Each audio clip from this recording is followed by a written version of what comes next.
Ilang dekada nang ginugunita ng mga Pilipino ang paglipat ng inahen ng Poong Jesus Nazareno sa Quiapo. Ang malalim na devosyong ito na nilalahukan ng milyong-milyon. Malalim din ang kasaysayan na sinasabing nagsimula sa mas naunang imahen, ang Nuestro Padre Jesus Nazareno ng Intramuros. Nakatutok si Mark Salazar. Taon-taon, milyon-milyong deboto ang nagpapakita ng kanilang maalab na pananalig tuwing pista ng Poong Jesus Nazareno ng Quiapo. Pero alam nyo ba, meron pang mas naunang imahen na sinasabing pinagsimulan ng debosyon sa Nazareno. Ito ang Nuestro Padre Jesus Nazareno of Intramuros, ang ninuno ng Jesus Nazareno ng Quiapo. Sinasabing ito ang bitbit na imahe ng unang tumungtong sa Pilipinas, ang mga paring Agustinian noong ika-16 na siglo. Ang arrival kasi ng mga Agustinian Recollects na nagdala ng original image ng Nazareno sa Philippines is 1606. Kaso nga lang, wala tayong record kailan dinala ang original na image sa Philippines. They just assume na dinala ng Recollects. Di tulad ng Nazareno ng Quiapo na nakatingin paharap, ang Nazareno ng Intramuros nakatingin sa gilid. Marangya ang kwento ng Jesus Nazareno ng Intramuros.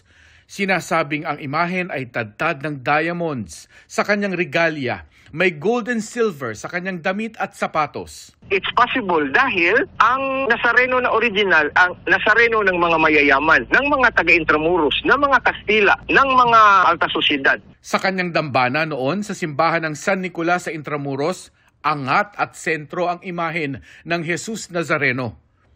Wala pang 100 taon sa Intramuros, lumakas na ang debosyon sa Jesus Nazareno, hindi na lang sa mayayaman, kundi maging sa mga Filipino natives na nakatira sa labas ng walled city of Intramuros.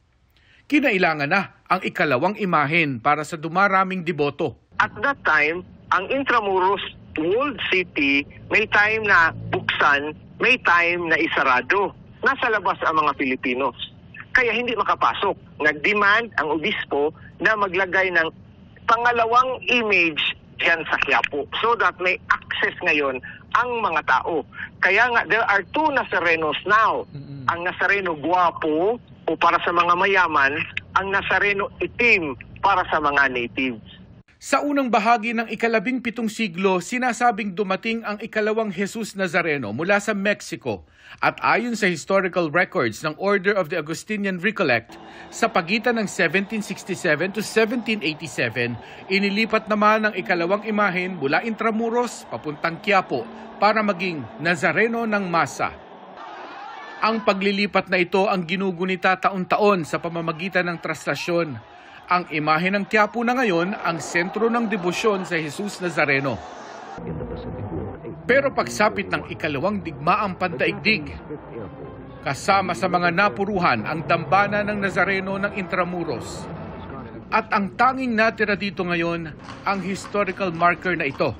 Nagsasaad kung paano tinapos ng World War II ang kwento ng unang Nazareno. When the Americans bombed it, talagang sirang-sira lahat. So wala nang nakita, walang nakuha. That was February 1945. So nasira yung simbahan, nawala na ang kofradiya doon, lipat na sila ngayon, lahat sa Quiapo. Ang tinatawag na Nazareno ng Masa sa Quiapo ay mas naging tanyag at mas nakapagpalawak pa ng debosyon sa Nuestro Padre Jesus Nazareno.